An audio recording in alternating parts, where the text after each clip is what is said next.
Hey guys, welcome back to We Watch the Movie. I am Mike, and this is a MAXXINE Spoiler stream.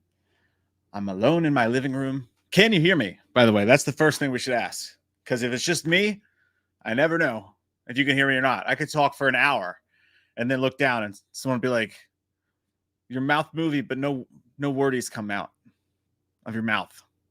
Sometimes I have people who want to put stuff in my mouth, but that's none of your business. I'm a lady, not a lady of the night.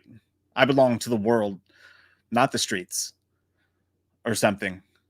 I don't know. But can you hear me? That's the first question. And the second question is, make sure if you're in here, you've seen Maxine, because we're going to spoil the ever-loving butt crack out of it tonight. Thank you, Hydro. I appreciate that. This is an old shirt, and there's a popcorn stain somewhere on it. So I don't wear it often, but you can't see that. It's somewhere down around the crotchal regions. Actually, I'm not finding it right now. I think my wife may have pulled like some amazing laundry situations to make it go away. You know, it's right around the spot that, like, you know, people get white stuff on their shirts, but it was popcorn. It was a fat thing, not a sex thing. You know what I mean? That does happen to the best of us, though. Yeah, 666. This fade wasn't on purpose, dude. They messed me up. They messed me up real bad at the barbershop. I don't even want to talk about it. It hurts. It hurts deep down in my loins. Still gotta wear a hat. How the heck are you guys doing tonight? Thank you for hanging out with me tonight. Even though it's just me, I see in there Angel and Hydro and Jonathan, Robert and Tomo and Joe. I've seen some of you mofos waiting in here beforehand, which is dope. Robin, Horror Slasher, what's up, man? Iron Wolf, Clinton Kilt Epstein. What's up, Damari? Hey, Michael Parton. Mike White Jr. You want to talk about someone who just got a good haircut? That dude just got a good haircut. What's up, Tyler and Molly and Ice Skate Jesus and Jason and Brian? I started a joke. I'm going to make sure I didn't miss anybody. I probably did because I suck. What's up, D-Land? How goes it? What's up, Jonathan Nichols? You guys that are in here earlier, it's like, makes me feel safe because you come in and you're like, I don't know what's going to happen. And then you look and there's like already people talking and it just warms my heart. And it makes things grow inside of me and not on the outside of my body. What's up, Joe? Been jamming, not Trevor. Angel. All right. If I missed you, Robert, if I missed you, I'm sorry. I did my best. I did my best. Do you guys remember that? Dane Cook in Madison Square Garden? I don't care. You can say whatever the hell you want to about Dane Cook. That was one of the best stand-ups I've ever seen in my life. I did my best. What's up, Jason? Thank you, buddy, for super chat. And I said, shall we add this to the list of movies Jay needs to watch? Yeah, that is, it's on the list. It's on the list. I mean, to be fair, he did see X and Pearl. I was hoping he would see this one, but here we are. Love the work, men. Maxine, I love men that are hard at work, too. Maxine was legit gas. The next Chucky film could be a prequel. Dude, I don't know if you know this about me, Jason, but I interviewed, oh my God, David Kirshner. No, that's the comedian. Oh my God, I feel so terrible. Like, his name's lost in the ether of my brain. It's the GERD. It's the heartburn. But I interviewed like one of the main producers for Child's Play. Robert, man, his name's getting lost in David Kirshner. It might be David. I don't know. Anyway, the point is this. And I asked him that. I said to him, I was like, I always thought that it would be really cool if you guys made a movie where you did a prequel and it didn't have anything to do with the doll. I know that'll upset some people, but in this situation, I think it'd be really cool if you could de-age or just to hire a really good actor to play Brad Dourif's part. Brad Dourif looks great for his age, so I don't know how you would work that out. But the point was, if you could tell the story of Charles Lee Ray as a serial killer before he turned into Chucky and made it like a long legs type of serial killer movie, I think that would absolutely rip. And his response was, I have literally given notes to the studio about that because I would like to see that happen. So I don't know if there's new news about that possibly happening, but I said that, I put that in the ether. I interviewed him for Bloody Disgusting because it was cool because I did an article about frailty. And then he reached out to me through Universal and was like, hey, his people did. And they're like, would you like to, he really liked your article about frailty. And he would like to, if you want to, set up an interview. So I was like, hell yeah. So I did that. And I put it on the podcast. It's on our podcast on Spotify or whatever. It was a really good interview. We talked all about Bill Paxton and Frailty and what a great guy Bill was and how that movie came to be. But as it is with the world, you know, if it's not about a new movie that's coming up, it doesn't get that much traction. But I thought it was a really cool interview. Super sweet guy. I can't believe I'm messing up his name. Someone in the chat's probably told me by now, right? No, we're all failing. Don Kirshner? No, it was David Kirshner. Okay, good. Who am I thinking of? I'm thinking of the whammy guy from Anchorman. What's wrong with me? Such a piece of crap. Such a piece of poop. But anyways, yeah, like he said that he thought the same thing and that he had given notes to them about it. So I was like, holy crap. And nobody cared. But if that's happening, nobody cared that read it from my end is what I'm saying, not his. I think that would be super rad, man. I thought that would be super rad. But thank you, buddy. I got Monkey Wrench in my headphones. I can just listen to music because I'm just talking to myself, basically. So I'll just keep you guys updated on what's going on in the headphones as we go along tonight. Thank you very much, Robert. I appreciate that, my good man. Thank you. Joel says Maxine was a masterpiece. I liked it a lot. We're going to get into that. I loved it, man. Like, I really did. A. Davis, not the one with the unibrow, says, your thoughts on Hellboy, the Crooked Man Daddy? I'm going to say it like that because I'm not going to call myself daddy. That came out weird. I'm just going to assume that you thought the name of the movie was Hellboy, the Crooked Man Daddy. I go by Papa. In case you were wondering, that's what I like to be called. Papa. You know what? I'm not a Hellboy dude at all, man. I'm not a Hellboy dude at all. Like I just never could get into the first movie. I don't think I ever tried to. It's one of those few things that I watched and I was like, I didn't watch, but I just never, the whole thing, I just didn't want to, I don't know. Maybe it's Ron Perlman, but there's something about that. I just never wanted to stick my finger in or around. And I never did, but I did see the trailer for that. I did watch it and I've seen the trailers for the other one. I think that it looks low budget as hell. For sure. I mean, when it comes up on the screen, it's like Catch Up Entertainment presents. Nothing against Catch Up Entertainment, but that's just the worst name for a production company I've ever heard of in my life. Catch Up Entertainment. And then you see it. It definitely has the vibe of a super low budget thing. But they're like, Hellboy's a big title, but they lost so much money in the last movie. Maybe this is where we are now. But that being said, that doesn't mean it's going to suck beans. Doesn't mean that at all. And I liked how they really played on the horror elements of that. And I did a video about upcoming movies that it's not out in any form yet, but I broke down that trailer just like watching it. And I was like, the horror elements are cool. I dig that. I don't know how much they delved into them before, but also the creator of Hellboy actually wrote this one. So he's like deeply involved, like Tom McFarlane involved in Spawn kind of thing. That could go good. That could go bad. Clive Barker being involved in Hellraiser was great, obviously. So I think there's the reason to hope, peppered with trepidation, you know, for Hellboy fans, for sure. Michael Parton, watch the Agatha All Along trailer. It's basically like Hocus Pocus with herky-jerky stuff. I hope it's a full-on horror, unlike Multiverse of Madness. Oh, that's the Marvel thing, right? The show with that lady in it. I'll tell you this. Been strangely attracted to her for a very long time. Even in Step Brothers, she's like, I want to roll you into a ball and stuff you in my vagina. I was like, I don't know why, but it's putting a spell on me right now. So I don't know, man. Maybe, but no, I feel like I'd have to know what's going on, right? That's one of those shows that's like a spinoff of a Disney Plus series of 7 movies I didn't watch during Marvel's dark era. But yeah, maybe I'll end up checking it out, Michael. Do I need to watch because I like Scarlet Witch, but I'm not watching the whole TV series about her. I'm sorry. I'm just not. It's not. There's too much in the world, man. That horror couple, that's adorable, by the way. Hey, Mike, who would you have thought, Maxine?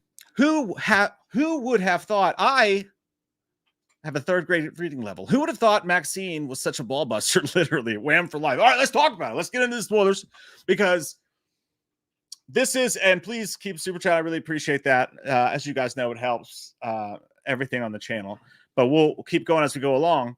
The biggest, and I think the most special moment in Maxine was absolutely that scene, right? And I'm a little bit confused by it. Maybe you guys can help fill me in because that's the whole idea here. I want to hear your thoughts on the spoilers, like what you guys want to talk about when it comes to the spoilers. Because I already did a review for it, but the one scene, right? Like that was so important. She's in the dark alleyway, and she's like, you know, I'm badass. I walk the streets. I walk the streets. I don't give a fuck. And she's down there, and of course, dude steps out and he pulls out the knife and corners her. And she tries to get away at first, which I thought was interesting. I thought, oh, it's weird that she's even trying to get away, knowing how she is, like being who she is. I kind of thought she was going to turn around and immediately be like, you know, I have a gun and I will shoot you. Don't bring a knife to a cockfight. But here's my question for you guys. And for those of you who don't know, because I know some of you sick folks like to hear about spoilers before you watch the movie, she turns around, the Nightcrawler's out in the streets. Everybody in LA is scared to death.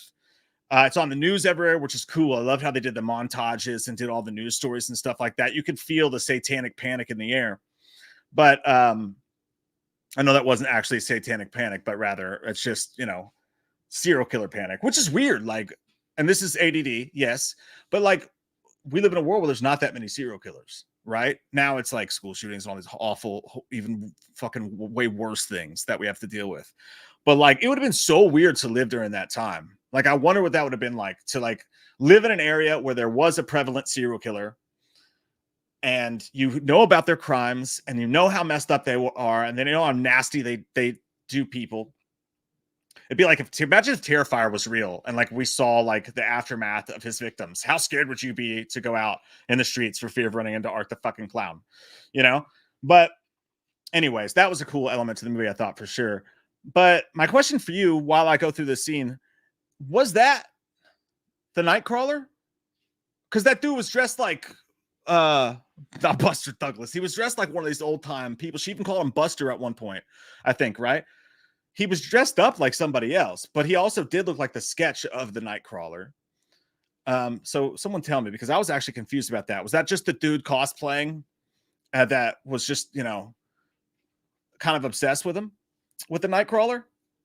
Is that what, did I say, was I not supposed to, is it not Nightcrawler? The Night Stalker. Fuck you guys. Shut up. You can't do this. I would say the Blink-182, like, you can't do what we do.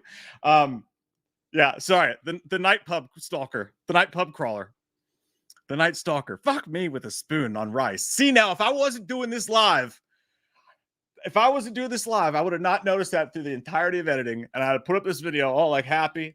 Hey, look what I did. I'm done with the video. Time to go spend the rest of my day doing what I enjoy. And then my phone would be like, oh my God, he's so stupid. What an idiot. 3,000 people in a row correcting me. Actually me.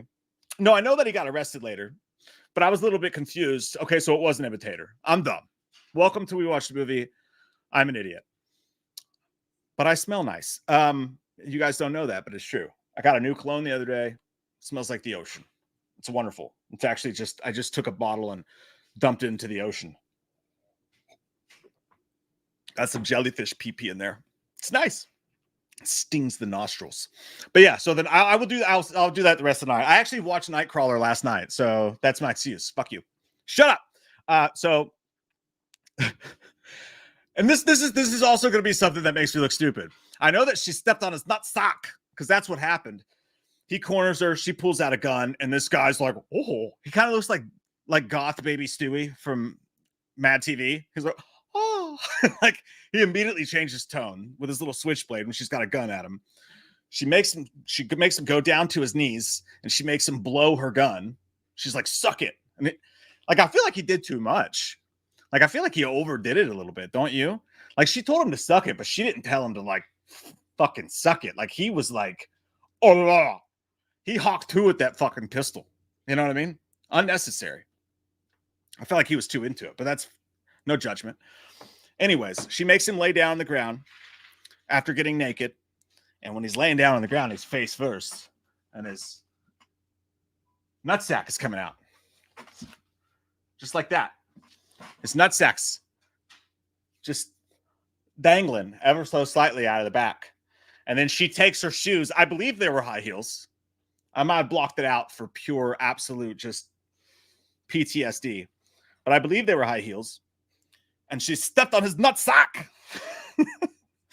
I mean, she really pulled it. This was, I think, of your nutsack. Stomped right on his nutsack and ooey gooeyed him all over the place. My dumbass, like, I thought, because someone was like, yeah, but obviously the Night Stalker got arrested later, so that wasn't the Night Stalker. I thought maybe that was the Night Stalker, and he was just walking around with no ball sack. And then I was just wondering, oh, is that a fact about the Night Stalker? Maybe, I don't know. Maybe in one of those documentaries, they were like, he also was found not to have a nutsack. And there was, no one knew where his nutsack went. I don't know. Or maybe I thought it could be one of those Once Upon a Time in Hollywood things where they just like changed the past and like, he never, you know, whatever. I don't know. Night Stalker, Night Crawler. Night Crawler? Which fucking one is it? Night Stalker. Night Stalker. Now you're giving me a complex, you guys. Give me a fucking complex. But that was the best gore, I think, in the movie. Little beanie weenie stomp. That was gnarly. And you gotta love Ty West for that. And the scene was shot so well with the smoke. It looked like fucking Batman 1989 was about to pop out at any moment and be like, where do you get a load of me? And just had his giant nutsack dangling out of his bat suit. That would have been funny. Grab me a Goth. It was like, tell your friends about me. That would have been cool. We need a crossover. Now Rancid's playing in my headphones. I told you guys to keep you updated. A song called Live Forever. It's fucking dope. It's like 2 minutes long. 1 minute and 22 seconds long. Like my sex. Daniel Torres. Been watching MXC on Freevee. Great throwback. What is MXC? MXC. On Tubi, was it? I don't want to miss the reference here. Freevee. There's so many, dude. Oh, I don't know what this is. The most extreme challenge? I know the case of that. Like, I know the case. Here, I'll show you guys. Oh, no, it just froze on me. Okay, so I don't know what that is. I know the case, though. You know, it's fun to go back and watch those old shows, dude. Jackass is fun to go back. Silent Library is hilarious. Those old MTV shows are fucking wild, dude. Like Next, where they would go on dates and just in the middle of the date, just be like, next. Like, it was so heartbreaking and embarrassing. And us sick fucks watched it. That's what's wrong with us. We put that kind of attitude into the world with the internet, and now we're all pieces of crap. But I love nostalgic stuff like that, dude. Michael Barton, why did they have to kill off Halsey so early? I'm old as fuck, dude, so I didn't even know which one Halsey was, to be honest with you. Halsey was the one who, that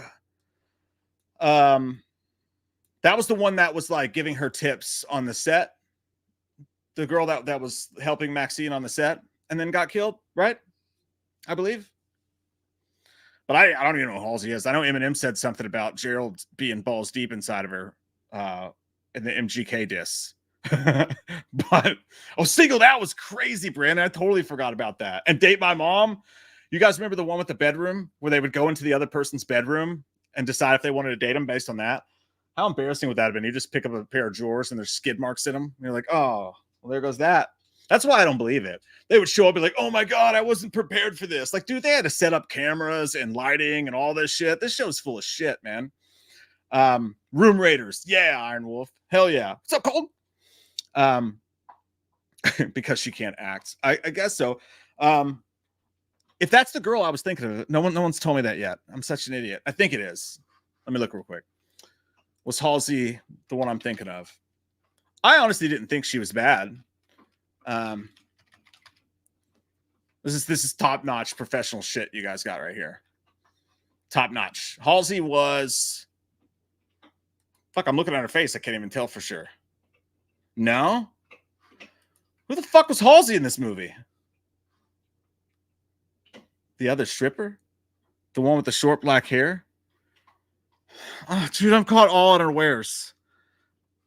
Oh, she was her friend. Oh, okay. Now I know who you're talking about. She was her friend that was like shoving that hot dog in her mouth. And she was like, I'm going out to a party in the hills tonight. You want to come? And it's like, no, because you're definitely going to get sex trafficked at best. That's the one. Okay, I got you.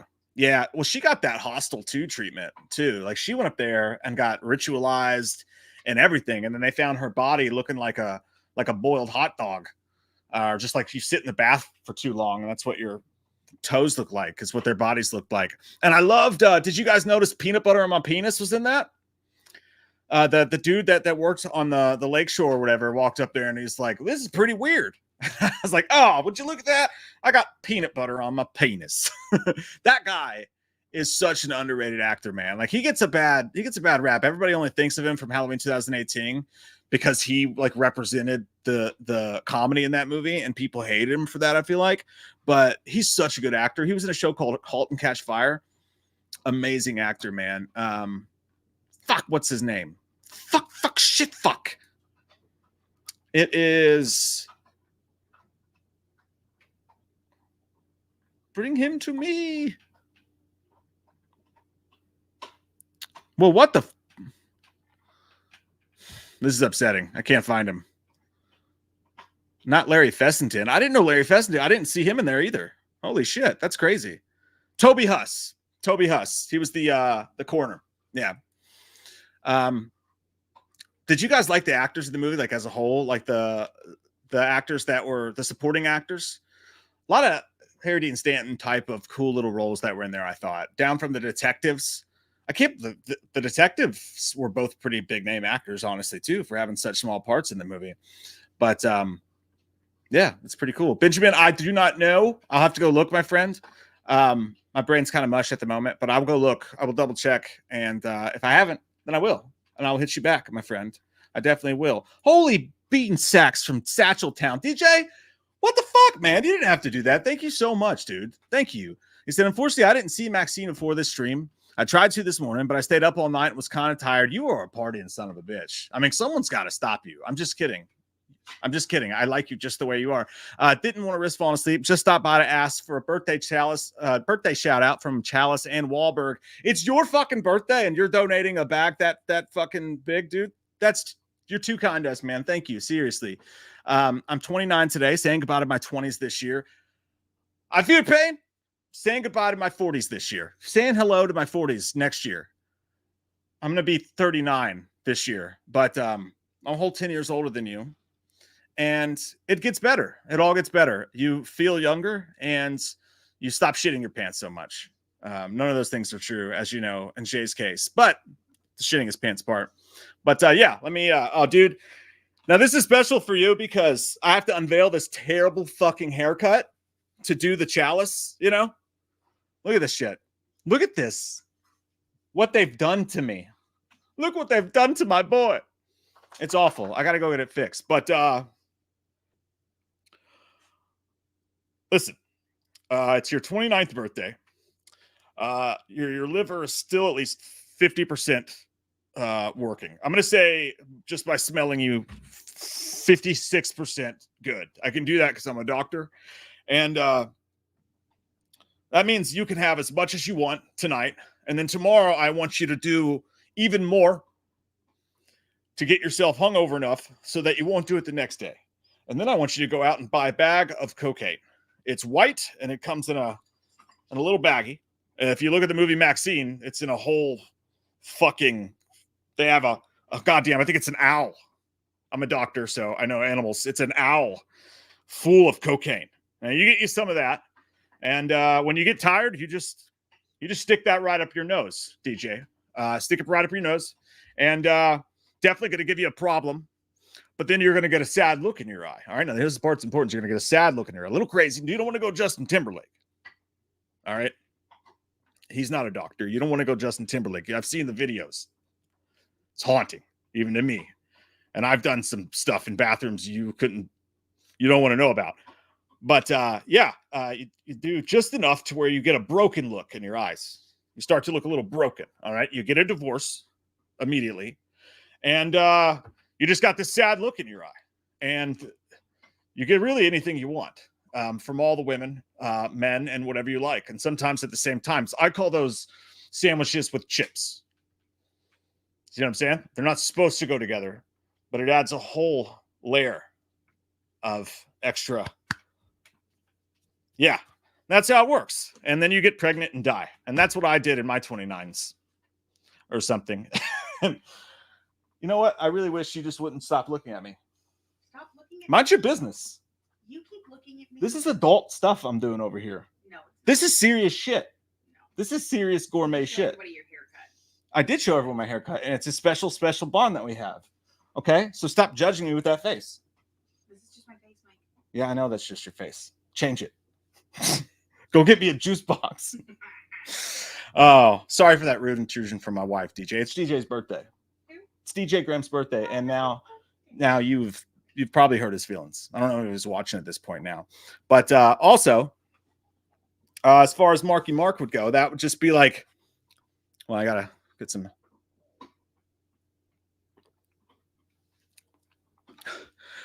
Don't worry about that right there. That's just a little bit of apple juice that'll keep me going into the night. I'm going to turn on some Pump Up the Jam later, and I'm going to go down in my gym. I'm going to pretend I'm working out all night, but I'm just going to shoot steroids up my ass and get ready for the next... What the fuck is that movie even called? The one about the view. Nathan Drake. I'm the good guy in that, I think. I don't know. If he's not, it should be. That little fucking Tom Holland guy comes around there. I don't even know what he's doing. What is he, 12 years old? He's never even been with hookers. He's never even killed a Puerto Rican before. I've killed several Puerto Ricans, only 2 of which you fucking know about, because I'm Mark Wahlberg. Happy fucking birthday, GJ.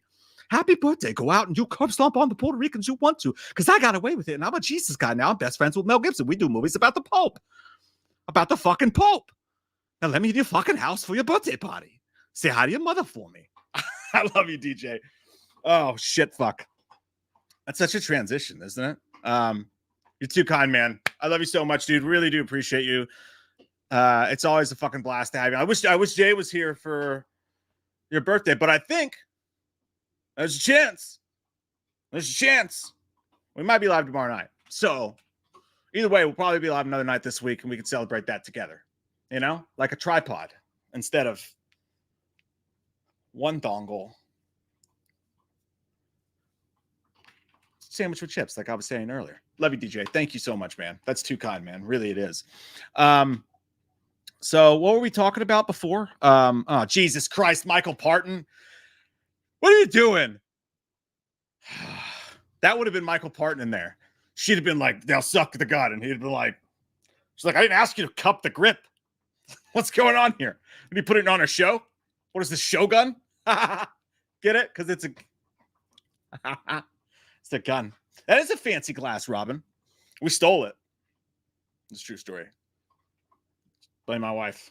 She wanted it.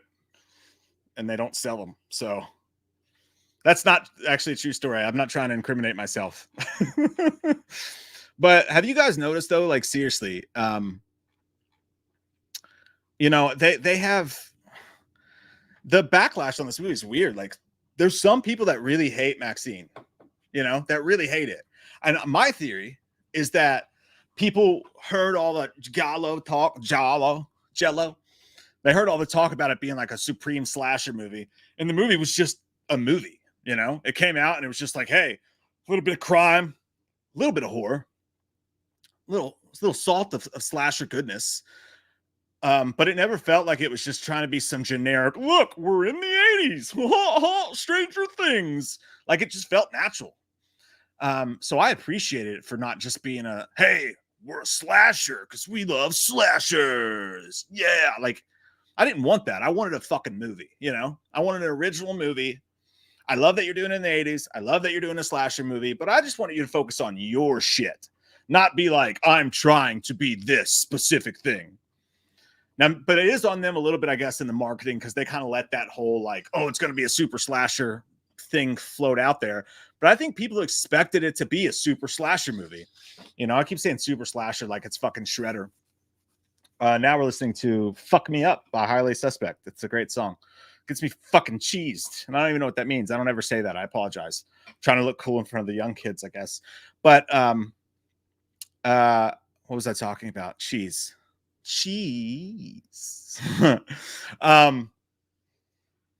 Yeah, I think that's why people were upset. And I understand that. Like, if you go to see a certain kind of movie and then it's not the kind of movie you expected, I could see people being disappointed with it for sure.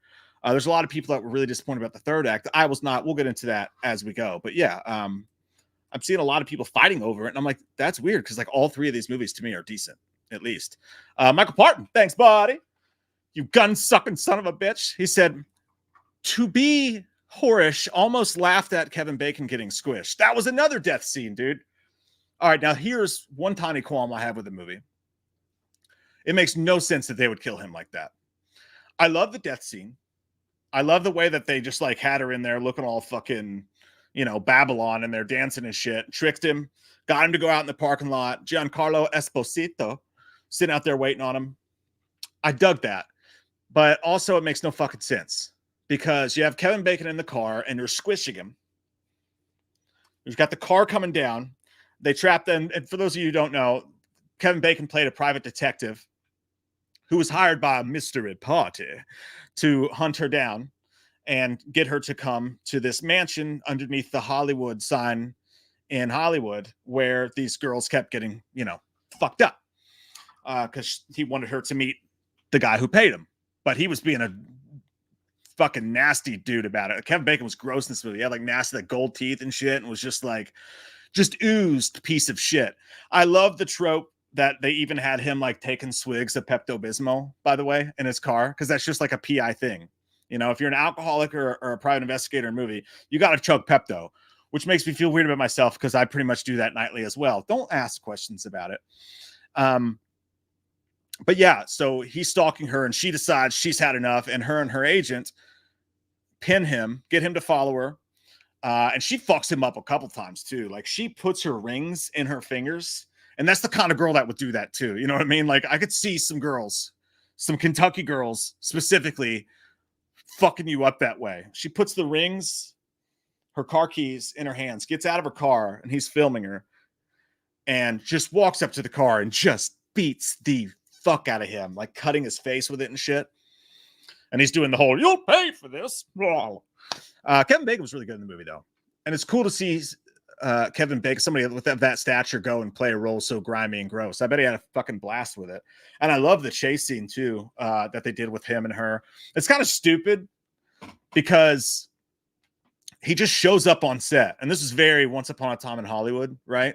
The way it was shot. But he just shows up on set and he's like, "It's time to pay your dues," and then shows her the gun right there in the open on the Hollywood set where she's filming a horror movie. But it still turned out to be cool because he chases her all across the set and they end up in the Psycho mansion before a security guard stops him. But I thought that was dope. But it's dumb that he would do that. But anyways, yeah. So they get him in this car and they put it up on the squishy squish from the Drake diss video, the Family Matters thing, and they squish him inside the car. But it makes no sense that they would kill him right there because she's wanting to know the identity of the person who's doing this. And he's begging. He's like, just buy me off. Like he was begging for his life. He would have done anything at that point. They could have so easily just been like, "Hey, who is this guy and what does he want?" right then. And I felt like that was just a little like plot armor in the script because they just killed him instead. Right? Like they would have fucking asked him.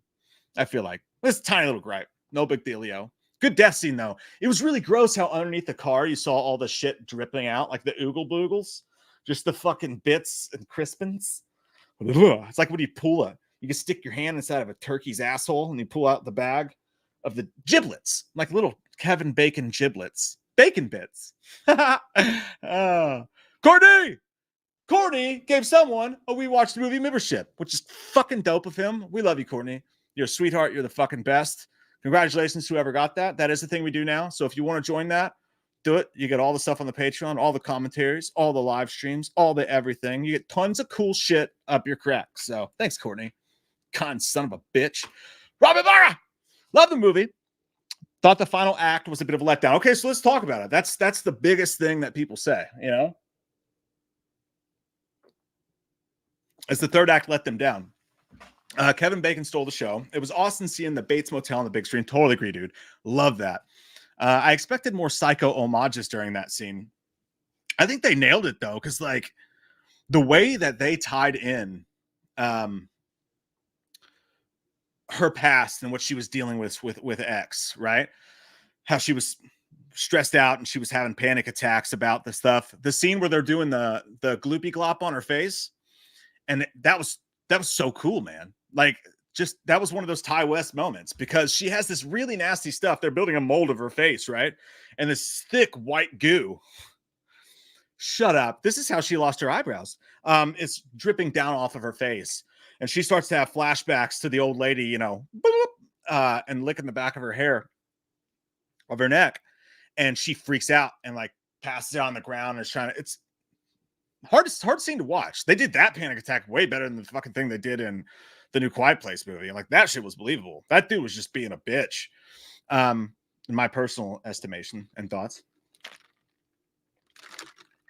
But so she's dealing with all this PTSD from what happened on the set of the action, which I thought was cool because the movie goes out of their way to try to make her such a badass, you know, that I feel like it was good to give her some frailty, you know, to show that she was human and not just unstoppable. You don't want to Sidney Prescott in Scream 5 her too much, where none of this is even affecting her.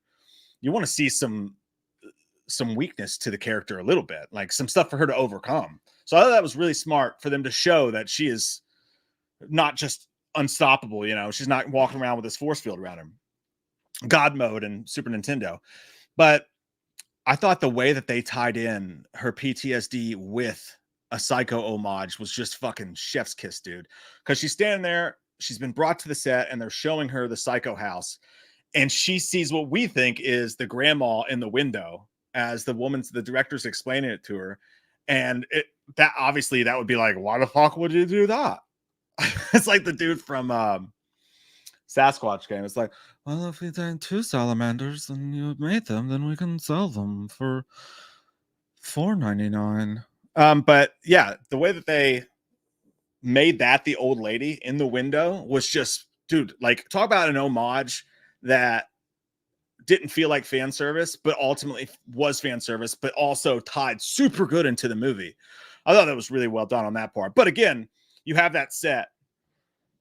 They should have had Kevin Bacon chase her through the house a little bit. You're right. Maybe like use a couple props to scare us. They really just that little bit more. What's the difference between extra and extraordinary? Just that little bit extra. What movie is that from? But yeah, so the final act. Let's talk about it. And guys, give me your comments while I talk about this. I will catch up and we'll keep talking about as we go along for sure. Why am I doing this? You just put that's where I'm reading the comments over there. So I'm just like, I'm gonna pet the furry wall. It's gonna be fine. No one look at me. The last act of the film, I didn't mind at all. Did I? They slowly tickled our butts with a feather a little bit, making us think that this was going to have something to do with the Nightcrawler in the end. So I think maybe that's where some people's disappointment might come in as well, as they expected us to actually run into the Nightcrawler character. Fucking Night Stalker character. God damn it, on a fucking Texas toast bagel. But I thought the ending was great, man, because is it obvious that it was going to be her dad? I think yes and no. Like, I mean, there was enough doubt that it definitely wasn't some great reveal. I was expecting it to be her dad by that point for sure. But I also didn't expect, I wasn't really needing to be surprised by who the killer was. I guess I wasn't all that mystified by who it was. So it never felt underwhelming to me that the killer turns out to be her dad. Just me personally, I totally get why other people felt that way. Because if you're really invested in who that is, who the killer doing this is, in my mind, I was literally just like, well, it could be the Night Stalker or it could be her dad. And it turned out to be her dad. So I was like, all right, that's what we went with, you know? But that's me. I'm not saying that this is one of those things that it just depends on what you wanted from the film. So I totally get people who are pissed about that for sure. And also, that last act worked for me a lot, dude, because I love that kind of scene, right? So she gets to the house, this big buildup. She finally goes, and she wasn't going to go, but then another dead body turned up, and she was guilted by the fact that she could have done something. So she decides to go to the house and face this guy and kill him. And as she's walking up the steps, you hear the video from the beginning of the movie of her dad talking to her in that creepy ass Southern super, nothing against anybody who's religious, but this is creepy on purpose. That super, like super Southern Baptist evangelist like voice, like some of those really scary preachers you see. It's like, I got a new airplane. And what did God do? Like one of that, but he looks like a Heaven's Gate motherfucker. And that was what I thought was cool about it. I thought he could have been more Heaven's Gate motherfuckery personally, but the way that this dude has like white hair and he's bald and he's got those crazy eyes and probably wearing those white sneakers, the heavens. I know exactly what Ty West was going for in this. I'm pretty sure he had something to do with that movie, The Sacrament, too. Can't remember if he directed that one or not, but he's definitely freaked out by this kind of thing. I think he may have directed that movie. Someone correct me if I'm wrong. Sacrament's dope ass fucking movie. Maybe that was Adam Wingard. Fuck, I can't remember. He had something to do with it. I think he produced it, maybe. But what I'm saying is those fucking kind of guys scare the living donkey dick out of me. And I'm not sure why I went with that reference, but they do. Ever since I saw that face on like a Time magazine as a little kid, for those who don't know, Heaven's Gate was the old guy who got a bunch of people together to drink some Let's Die Kool-Aid. And then they all got in their little bunks with their white shoes on, all dressed in unison, and just died in their bunks thinking that a spaceship was going to come and pick them up and take them to heaven. But the videos of this guy got released, like the recruitment videos and shit like that got released. And it's this just, it's like your grandpa on fucking gummies, but he shaved his head and maybe touches kids now. And it's like his face, and he's just like, come to the other side. Ah. And it's the fucking most frightening imagery I've ever seen in my life. So I'm fascinated and freaked out by the Heaven's Gate thing. So I think her dad being that kind of dude added something to the movie for me. And not to mention, there was a weird Beverly Hills Cop-ish theme going on there too, where because he reveals himself to her, he puts her in the cult or whatever. The cult comes out and reveals himself. They're filming her. He's been killing all these girls in the name of Jesus Christ. And she's going to be the next. And he even tells her, he whispers to her, play along with daddy now, and wants her to pretend that he's healing her. Like they do with that, like type of shit. Pretend that you're healed and I'm taking the Satan out of you, because he thinks Hollywood is just ruining everybody. And him and God are going to kill everyone to show how bad it is. And then the cops show up. She breaks free. There's a chase scene up the side of the Hollywood Hills, and it becomes more Nice Guys than it does anybody's slasher film, you know? And I think some people were really put off by that. And again, I'm not reading what you guys are saying this moment. I'm getting ready to, so we'll go through that. You can tell me where I'm right and where I'm wrong. But I think a lot of people were put off by like this sort of Hollywood-esque cops and robbers scene that kind of took place there.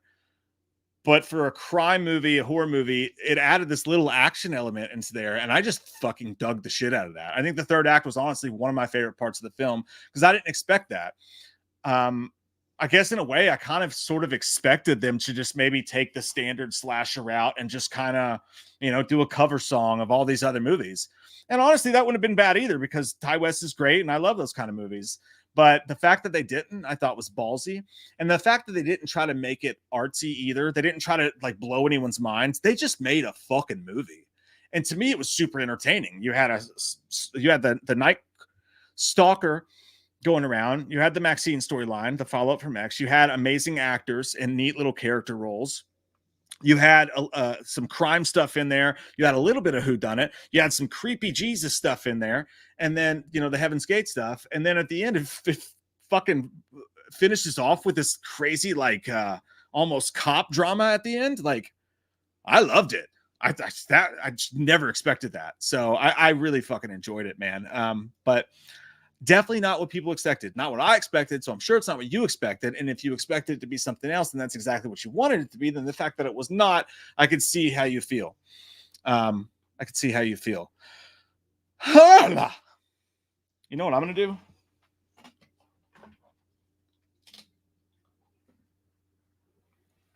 Turn on my fan. Not a big deal. I have a desk fan. Not a big deal. It's fine.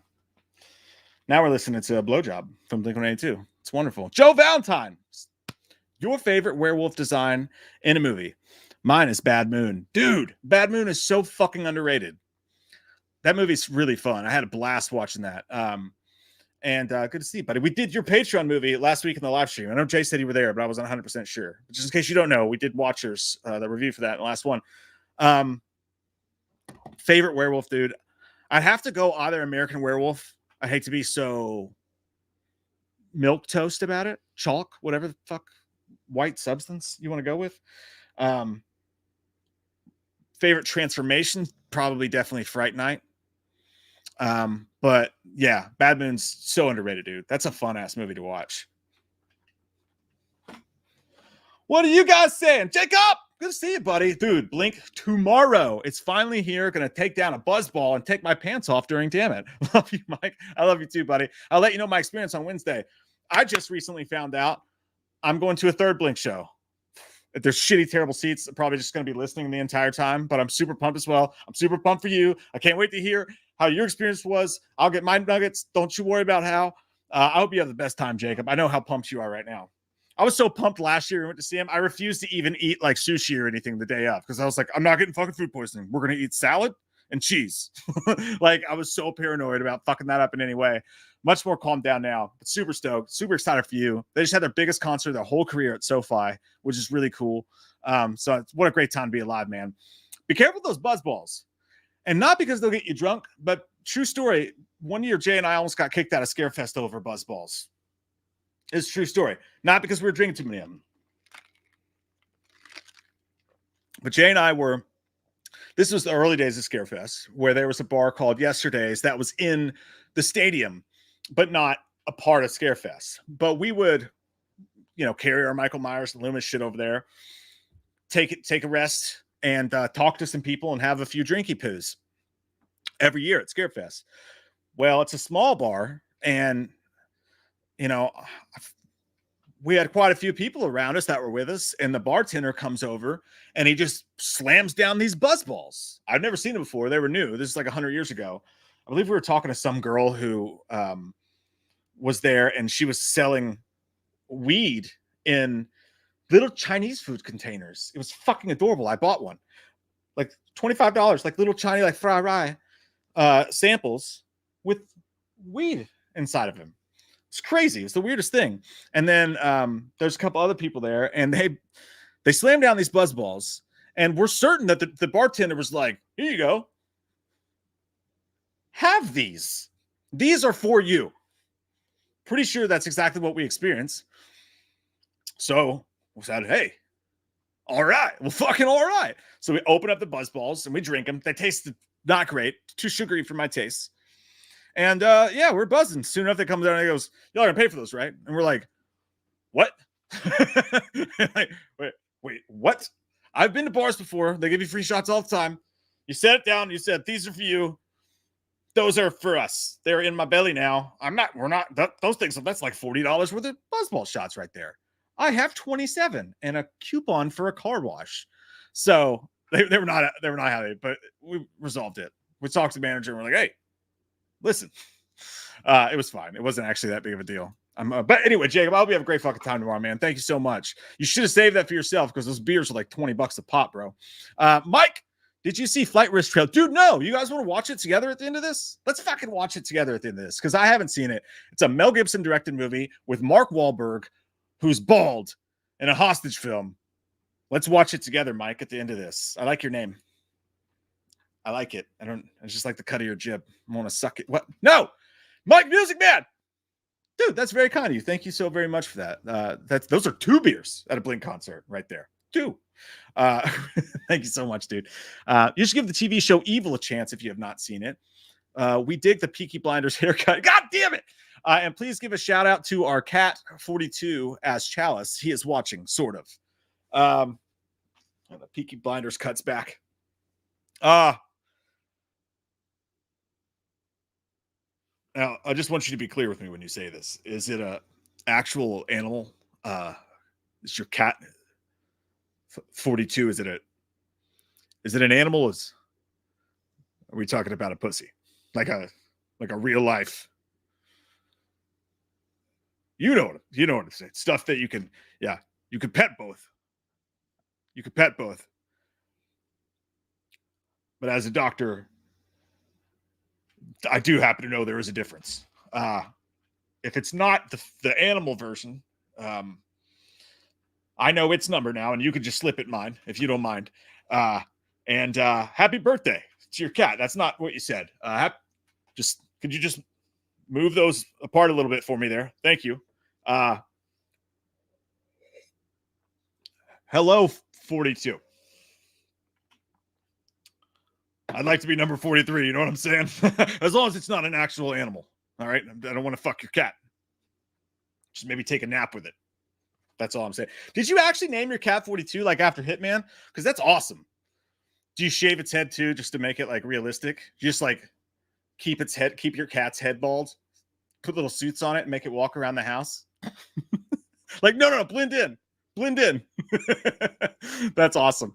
As far as 42 goes, I mean, Evil goes, my wife actually watched that show. I'd be sitting here working, writing, or whatever, and every so often I would look up and people would just be doing weird sex stuff on the screen. But yeah, that's the one with the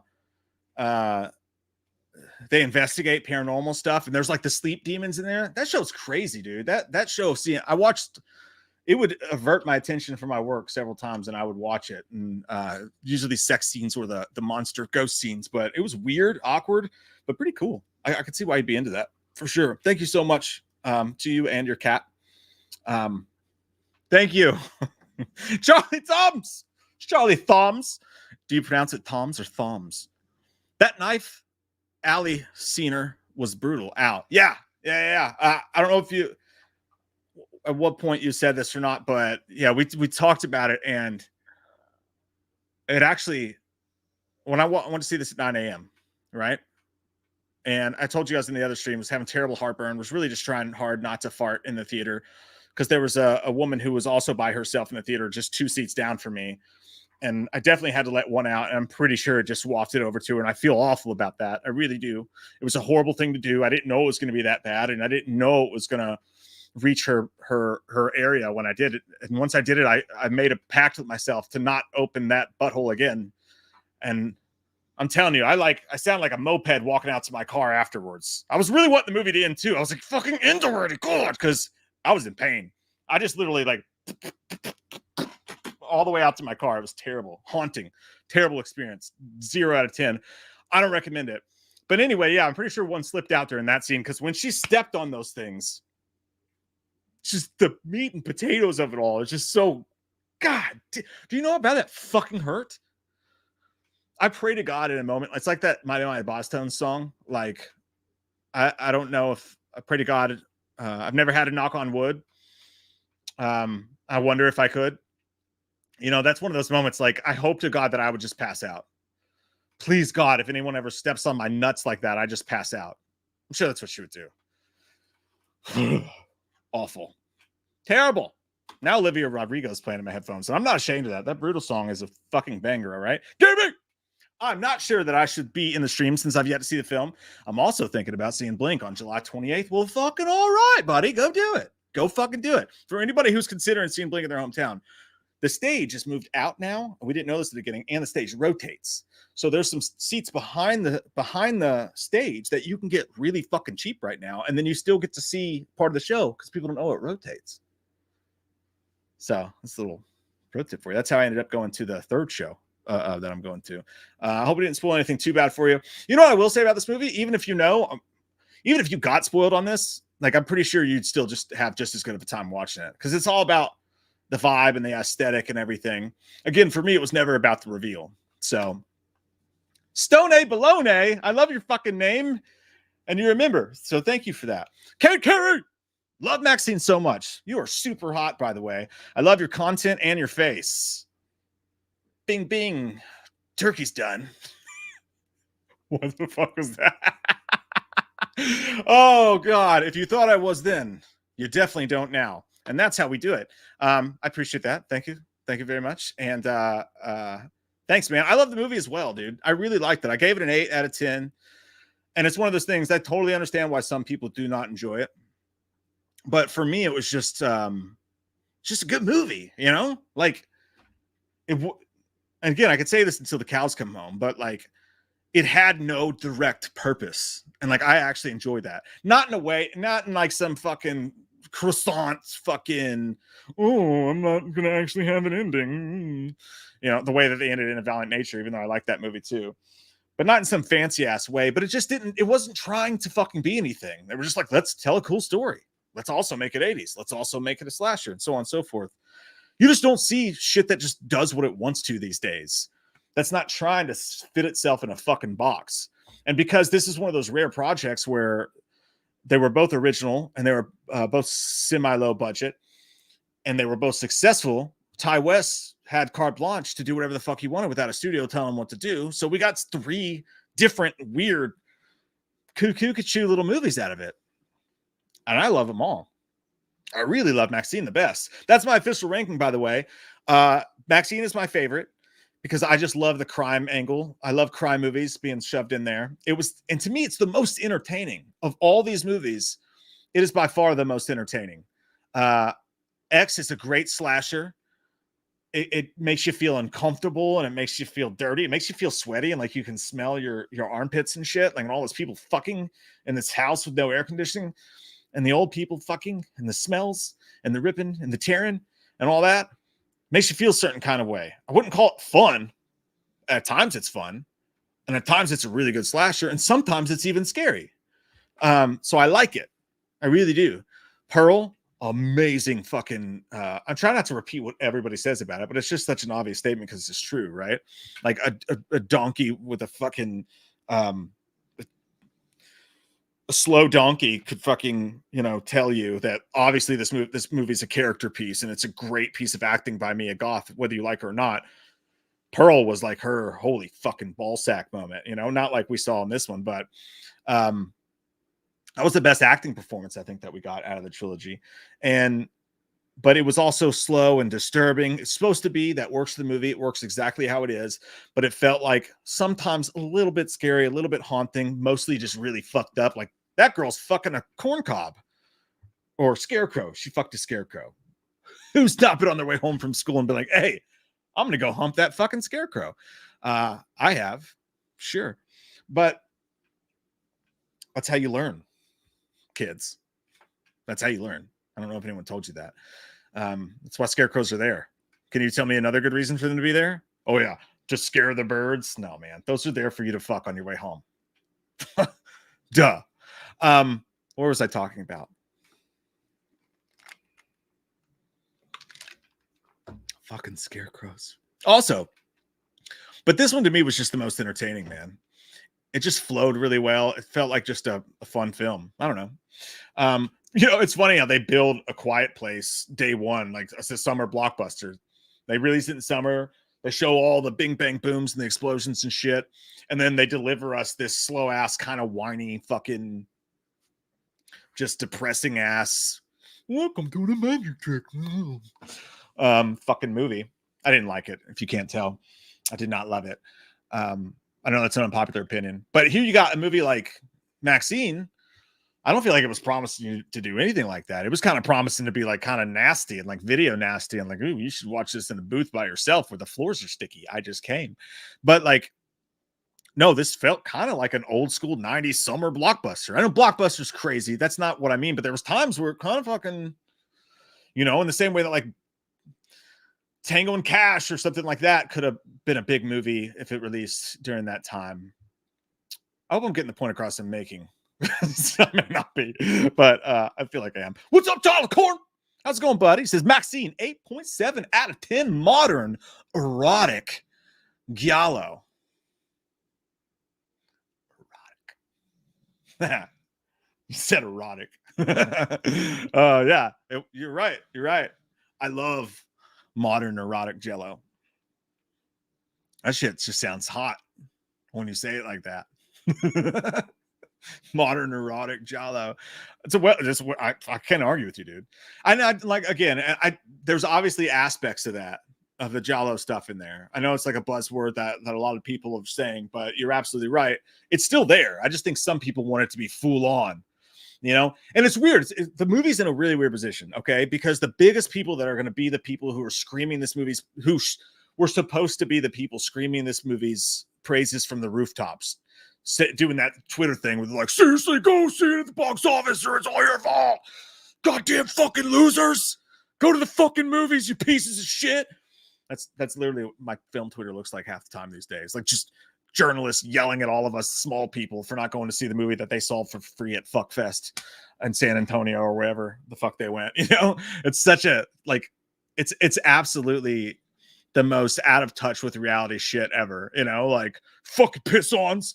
You don't go see Furiosa, and now we don't have fucking movies. It's like, that's not how it works. They got to get people to go. It's not the other way around.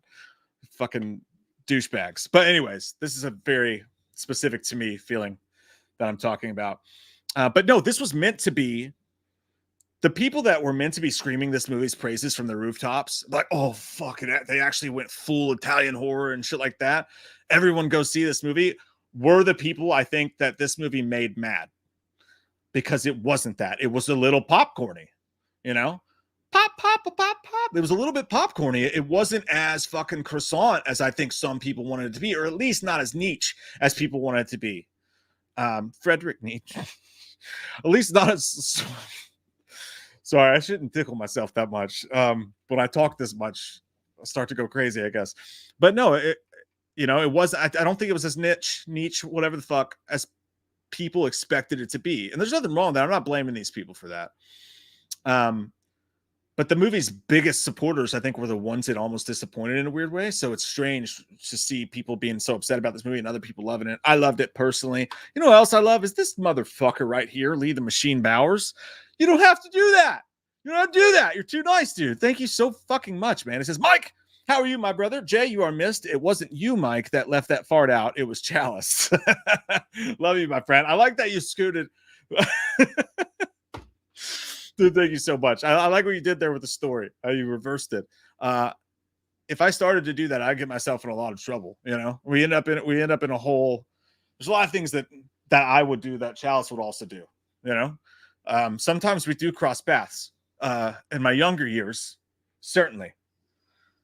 And sometimes between the hours of 2 to 4 a.m. on a Saturday night, you never know what happens. Sometimes you just get drunk and cry. Talk about your feelings. But other times, things get a little chalicey in there. And I appreciate you giving me the opportunity to blame those things on him. I will do that from now on. I will start to carry a little mustache in my pocket. And whenever I get in trouble, I'll just put it on and be like, I don't know what you're talking about. I don't know what you're talking. I'm a doctor. You actually getting pulled over. You're like a fucking DUI or some shit. You're like, the dude's wearing a fake mustache and he pulls on like a members only jacket. He's like, I'm a doctor. So put my wife Linda on the phone. All right. She'll tell you. I was out just getting the kids some Halloween masks. And this 27-year-old whose dad just died went in that bar over there. So I just wanted to make sure she didn't need some help investigating it. I don't know what you're doing. You're hassling me. That naked young lady in my hotel room over there, her dad's dead. And you're doing nothing. I'm at least, that's a stupid question, Miss Scrumpage.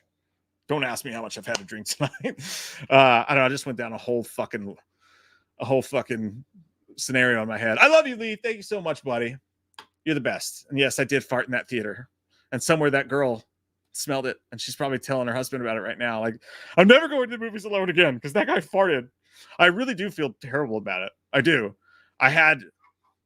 So we drank the night before. It's 4th of July, the night before. And my wife made these delicious meatballs. And I woke up at 4 a.m. and I walked my half-naked ass into the kitchen and just picked up a scooper like a fat fuck and just dug them into the meatball container. It was just sitting over the fucking stove at 4 a.m. in my underoos, just fucking slurping meatballs. And I have fucking heartburn. So the next morning I woke up, I was like, oh, fuck, Maxine's out. I ran my ass to the theater and I sat down. I got popcorn. I got some Reese Pieces, or not Reese Pieces, M&M, peanut butter filled M&Ms. That was my breakfast that morning. Don't recommend it. And a soda pop. And yeah, my fucking shit was going crazy, dude. I thought I was having a heart attack like 7 times in the movie. I literally looked like Kevin Bacon in that movie. I like leaned up in my chair like several times, like, oh my God, here comes the big one. And I just needed a fucking fart, dude. And I was trying my best. I was doing my best. I did my fucking best. I did my best. We just came full circle. Came all the way around full circle. Johnny Boy, we got a new fucking member of Johnny Boy, and I love your fucking face. No, you're a fucking riot. Welcome, dude, and thank you for joining. Somebody told me it's playing in my headphones right now. Hey, Katie, will you give me a country boy? Thank you. Who looked like a girlfriend? Wow, really? Mia Goth is amazing. Love to see her in the Scream franchise. I like the way you said it. I love the Scream franchise. Let me see you in the Scream franchise, you son of a bitch. I don't want to see Mia Goth in the Scream franchise. I love you, and I totally get why you would want that. But for some reason, I think about it and like, they don't. Thank you, sweetheart. There better not be alcohol in this. I could get addicted. I'm sorry? Yeah. What? Nothing. I like Mia Goth. I don't know what happened to her eyebrows. I want to find out. Maybe that's a case Dr. Chalice could solve. That's actually the theme of this year's Halloween Horror Month, by the way. It's what happened to Mia Goth's eyebrows. We're going to find them. I hope it's not some horrible, absolutely terrible, tragic thing, because I'm going to feel like a fucking turd, and then I won't get canceled because nobody cares about us. But I'm actually a little scared now. Listen, she's a wonderful actress. Let's hope that the stories of her Mark Wahlberging a fellow cast member behind the scenes aren't true. I'm sure they're not true. But she's an amazing actress, and I can't wait to see what she does next. So I did hear that Ty West said that there is the possibility of a fourth movie. And let me put up a fucking poll, because we haven't polled you guys in so long. Let's do a couple polls, because that'll be fun. But we haven't put up in a poll in a while. I want to know, do you guys think that there should be a fourth movie? Because Ty West said that he was interested in doing a fourth movie, that he had plans, an idea for a fourth movie, but he wanted to see what the reaction to this film was first. So what do you guys think when it comes down to that? Do you put your chips on the table? Put your dick on the table? Could stepped on by Mia Goth? And would you like to see them go to the movie? Or do you think, quit while we're fucking ahead?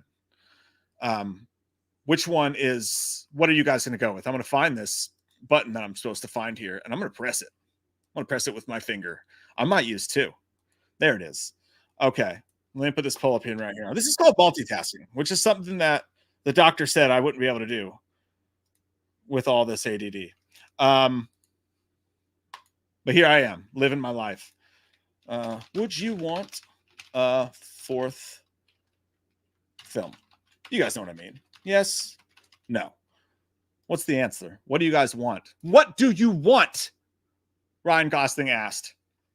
What do you want? Would you like a fourth film or not? I would say what they did say was either way, they're going to give it a while, because him and Mia Goth have both been working on like mostly nothing but this. Obviously did Infinity Wars.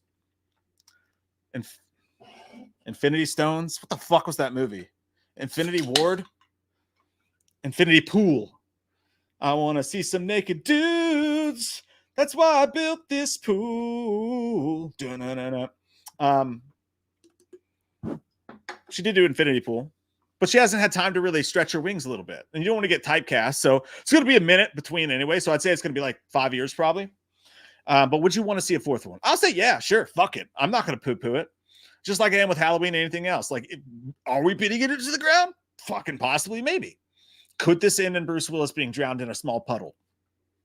Bruce Willis as his character in them not showing. Maybe that could happen. We could have to live with that. But there's choices we make, as Bill Pullman said in Independence Day.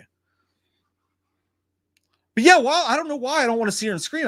To me, like the vibes just don't match. Because if Mia Goth is in Scream, she's either the killer or she's not. And if she's in Scream, you're like, you got to be the killer. You have to be the killer to be in this fucking movie, right? Like, if she's not the killer, you're just going to be disappointed. Right? But it's too obvious to make her the killer. So what the fuck do you do? What do you do when it all comes down on you? Michael! The things in X should scare a lot of men gay. Dude, Mike's over there like, I've got my fingers crossed. I've got my fingers crossed. Yeah, there's some dark shit.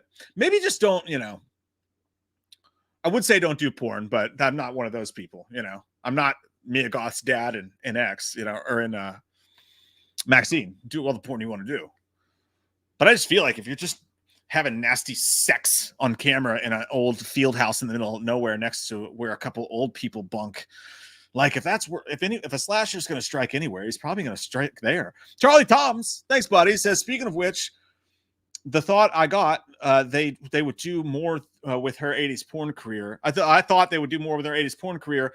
Just a bit of a nitpick. I loved it. Well, they kind of, so to speak, as a perfect analogy, they kind of blew their load in one big moment there, because they succinctly told the porn story, because when she shows up for work, and I do love what a hustler she was, though, like, because, and you saw a little bit of that in the last movie, where she's like, she's a businesswoman, like she's gonna do whatever the fuck it takes. She is hell bent on becoming a star or whatever. I'm gonna be a fucking star.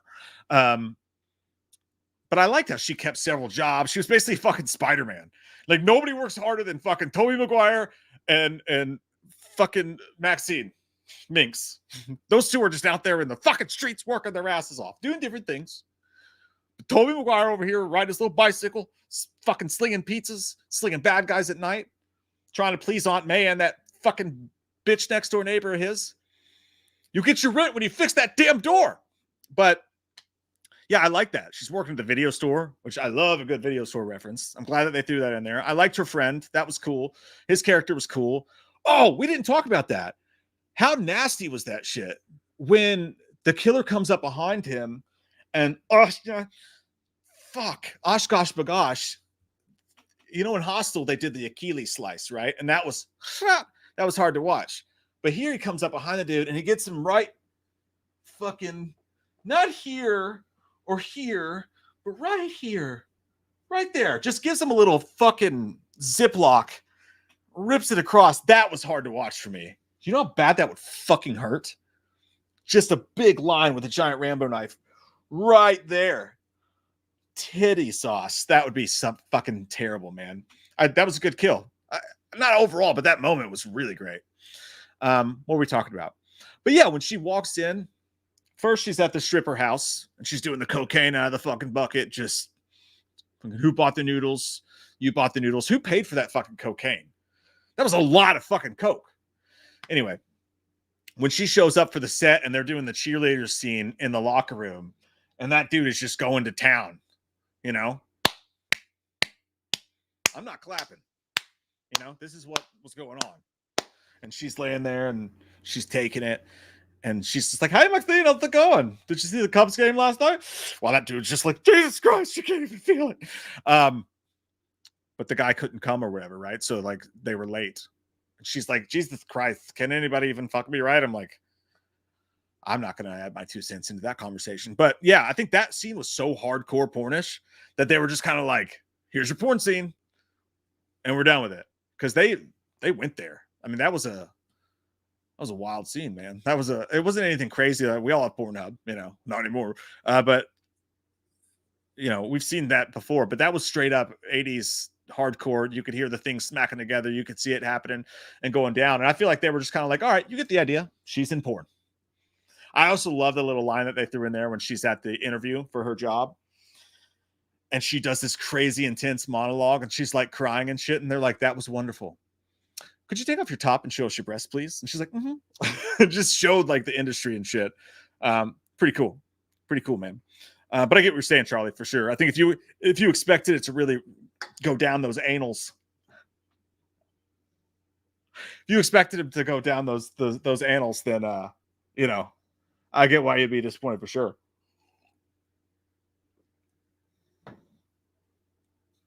Hey, yay! It's the Wallflowers. Terribly out of tune. Leave the Machine. Thank you, buddy. Thank you so much, man. I watched Money in the Bank. John Cena is retiring in 2025. He says WrestleMania 41 is his last. Thoughts? Yeah, you know, you can't trust him. Not John Cena, but you just can't trust WWE, man. I mean, John Cena seems like an all-around good dude, but all actors and people, like, we all love attention. Like, who am I kidding? We all love attention, you know?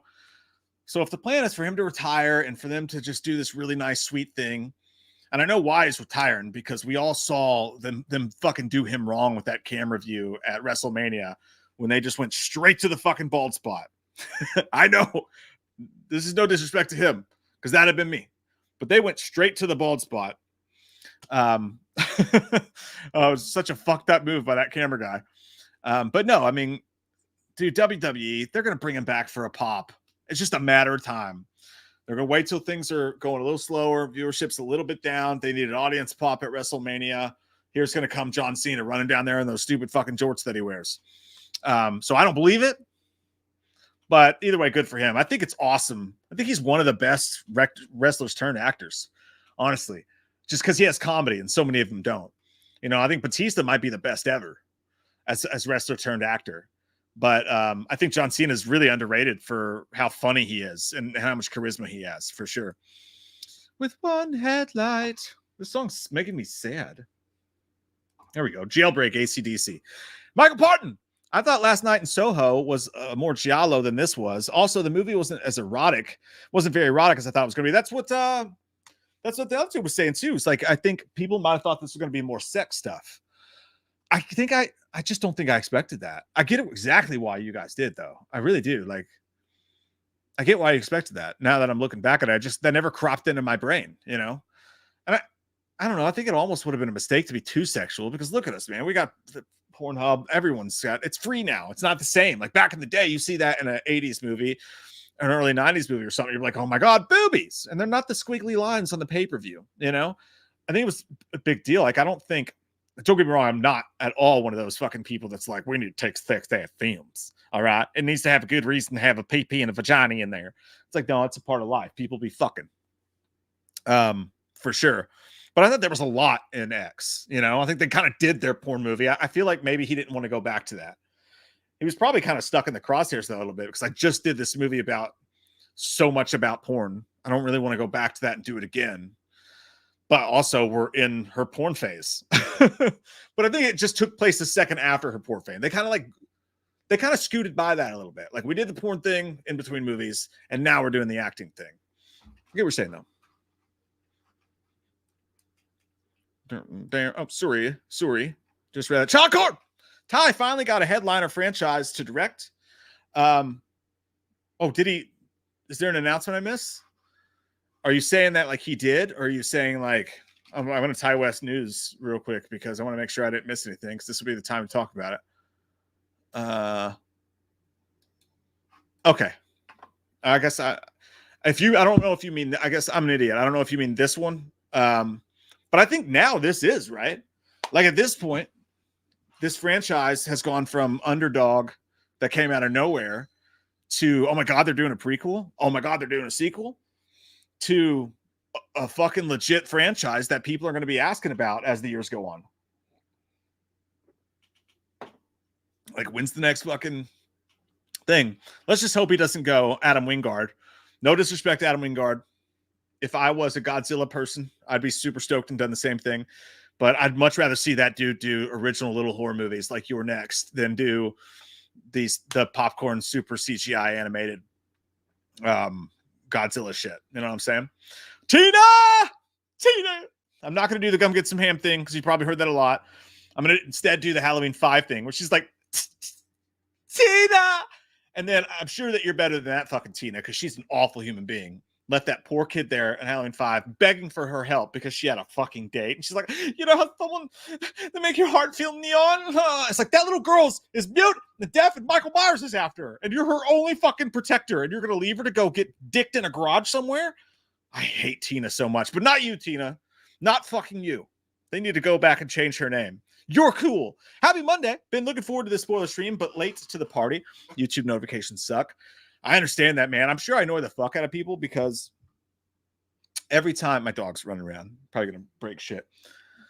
I know I annoy people who follow us on social, because I post it on Twitter, and I'll post it on the YouTube bulletin, and I'll post it on Instagram, and I'll post it on Facebook. It's like, that always, like, I know YouTube sucks so bad about that. So sorry. I'm sorry. But if you have any of those, follow them on there and you turn on notifications on there. I fucking got you. I will fucking tell you every goddamn time. You can promise me that. That didn't make sense. I'll go watch the first half in a bit. Next up, Long Legs. Love you guys. Love you too, Tina. Thank you so much. Really appreciate that. I keep pointing at you. I need to stop that. It's a bad fucking habit. Stop it. But yeah, dude, can you guys believe this is what we're doing? We're doing fucking Maxine. We're doing Long Legs next, which you guys all know what that is. That's going to be hopefully the serial killer movie of the fucking decade. The week after that is Twisters. The week after that is Deadpool Wolverine. This is the best fucking timeline to be in 2024. It's a maze balls, amazing saucy balls. This is the best part of the fucking year right now. I'm super pumped. We are in the best of it. Also, another poll.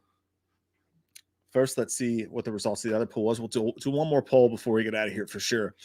As far as would you want a fourth film, you guys say 63% say yes, 37% say no. And I get both. I get both, but that just speaks to how high quality this franchise has been so far. When 63% of people go, I'm not worried about you fucking up. I trust you because of what we've done so far. So, and I agree with you. I would let him go with one more too. That's a little scary, but you got to take risks. We don't need to be little bitches about it, do we? No. Let's go out and take fucking risks. Here's my question for you, though, regarding long legs. Okay? Oh my God, I just fucking realized that. When someone puts in like an email headline, it means regarding. Holy shit. I literally just figured that out for the first time in my life. I never knew it had meaning. Anyways, long legs. What are you thinking? You think it's going to be overrated or do you think it's going to be underrated? Because everyone's going crazy for it right now. It's 100% on Rotten Tomatoes. All the critics are fucking pissing their pants live watching it. Is it going to be overrated or do you think it's going to be underrated? That's not a cute. Why won't you let me do a poll, stupid idiot? Stop. Richard. Okay. Put this thing in there.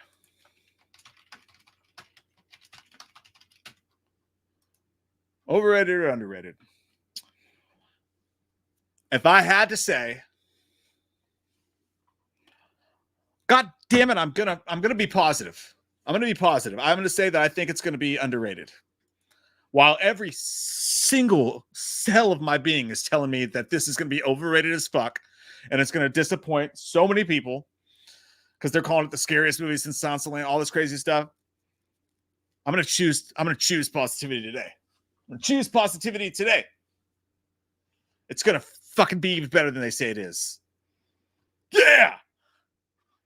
I believe. Nancy! New member of Nancy. Thank you, Nancy. Fuck yeah. Welcome. Thank you so much. Lee, thank you so much, dude. He says, that's true, Mike. Just like The Undertaker, he's retired back in 2020. He retired back in 2020. Look at WrestleMania 40. He appeared and he chokeslammed The Rock. If you're retired, WWE needs to leave them alone and let them enjoy retirement. Yeah. And don't get me wrong, like when Edge popped out, like that show was desperate for a fucking pop, right? And I only watched the WrestleManias, and I could tell, I was like, God damn, this is looking pretty shitty. And then Edge comes up, and you're like, oh, cool. Like you can't help but get wrapped up in the moment, but it does no good for the future. And Undertaker comes back every like 12 years. Like he literally is the Undertaker, just rises back up, just pops in there. Pretty soon he's going to be like Grandpa in Texas Chainsaw Massacre. They're going to be like, no, hit him with the chair. They're putting the chair back at him and they're holding the wrestler down. Like, come on, hit him. And he's like, oh. Undertaker's great though. By the way, if you guys don't know this, little meta moment here. Blink on their tour right now is coming out. Their entrance music is the Undertaker theme song, which is dope as fuck. It's cool. It's cool. Nancy, maybe you can grab Blink merch. I love this channel and Patreon too. That is so kind of you, Nancy. Thank you so fucking much for that. That's very sweet of you. And knowing how much I'm going to be spending to try to attend these Blink concerts, you know what? Maybe I will, just because of you. I was going to be like, no, Mike, you've had enough. Maybe you've had enough. And you spent too much on really, really watery beers. You can't do it. Maybe I will now, Nancy. Thank you so much. That's very sweet of you. And welcome as a member as well, by the way. It's fucking awesome. And you're just fucking cool. You're all so cool, and I love you so much, and thank you. You guys are awesome to me, and you're awesome to us, and we could not ask for a cooler fucking audience. You guys are great. Yeah, man. So, I mean, have we said it all? Have we covered Maxine to the nip? It's not a thing people say. It's not.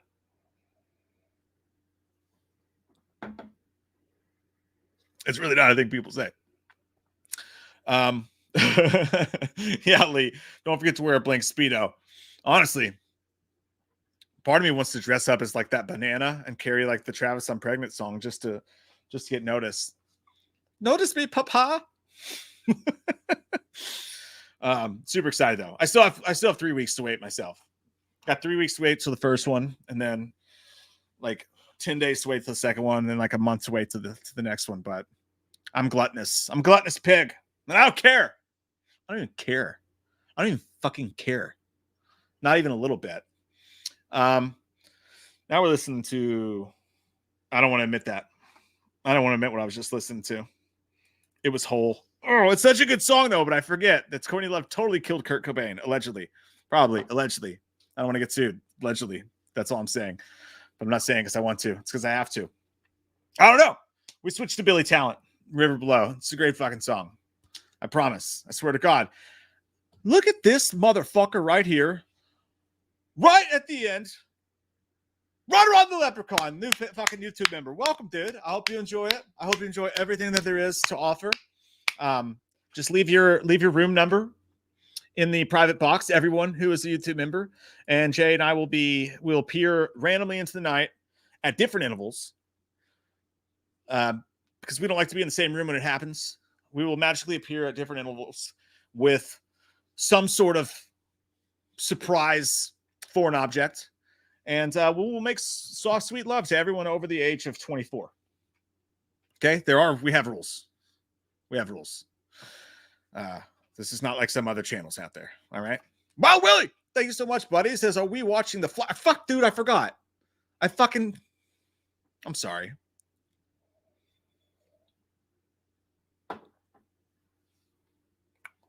What the fuck is in my eye, you guys? Some wet shit. Made me cry a little bit. It's not true. I keep seeing Stone A Baloney's name in there, and it just throws me off every time. I'm like, what the fuck? That guy's name is Baloney. That's crazy. Let's watch the Flight Risk trailer.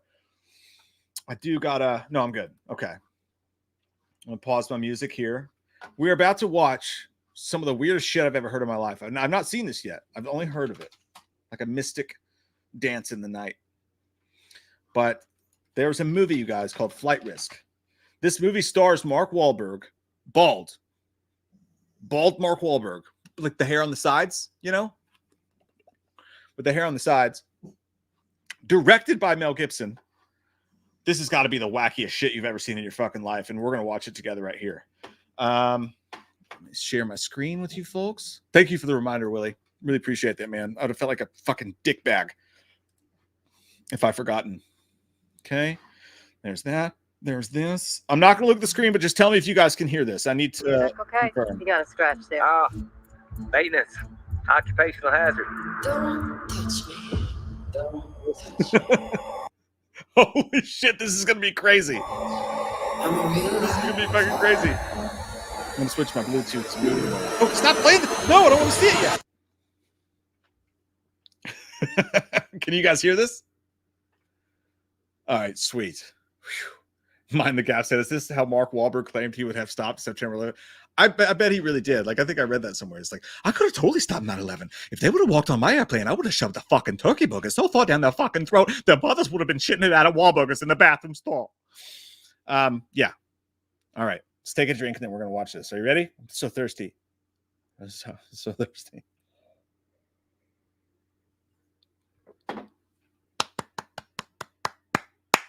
Ha-ha! All right. Shut your mouth. Stop. I told you to stop looking at me. Stop being so fucking loud. Am I screaming? Yeah. I'm having trouble controlling the volume of my voice. I have headphones in. Don't look at me while I'm working, Kate. All right?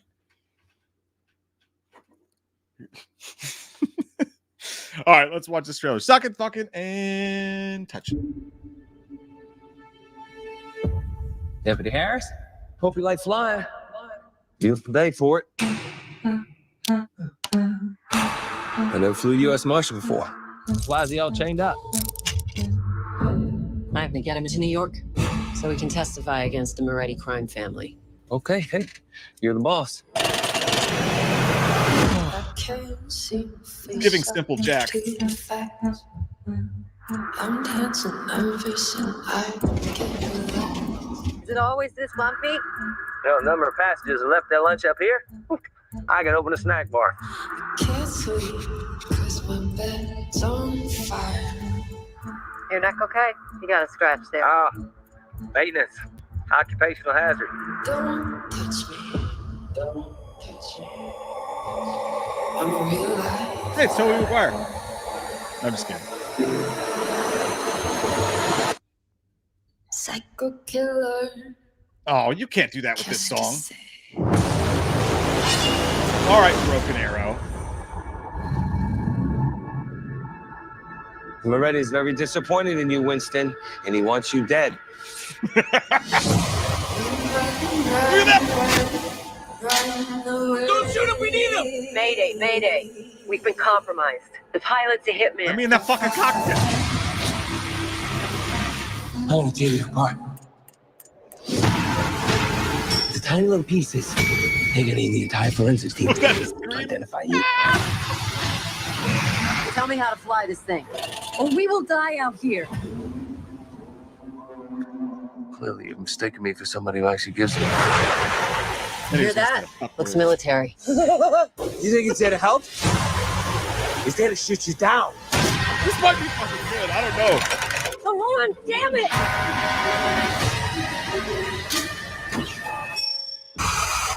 Ooh. What's that? Y'all need a pilot? That looks like we're like Donnie. Qu'est-ce que c'est? You guys don't get it. You guys are missing the whole point of the fucking movie. It's like Split, right? Only his multiple personalities are just his brothers. He goes back and forth between Donnie and Mark.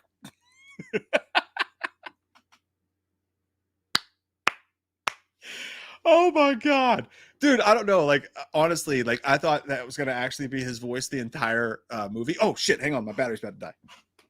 Shit! Fuck! Fart.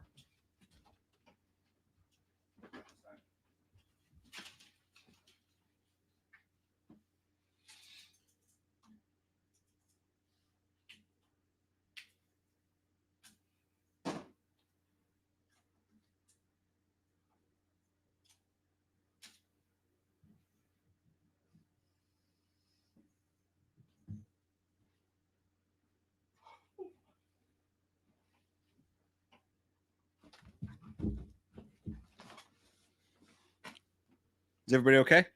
We're still here. That's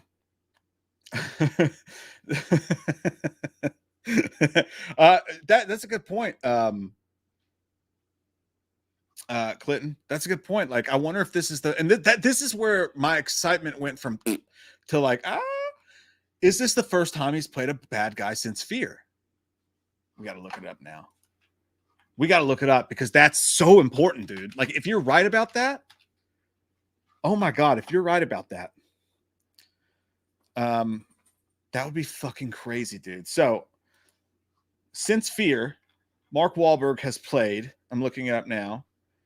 I hate to have to click fucking act on every single one of these IMDb posts. Just give me the fucking acting. Here it comes.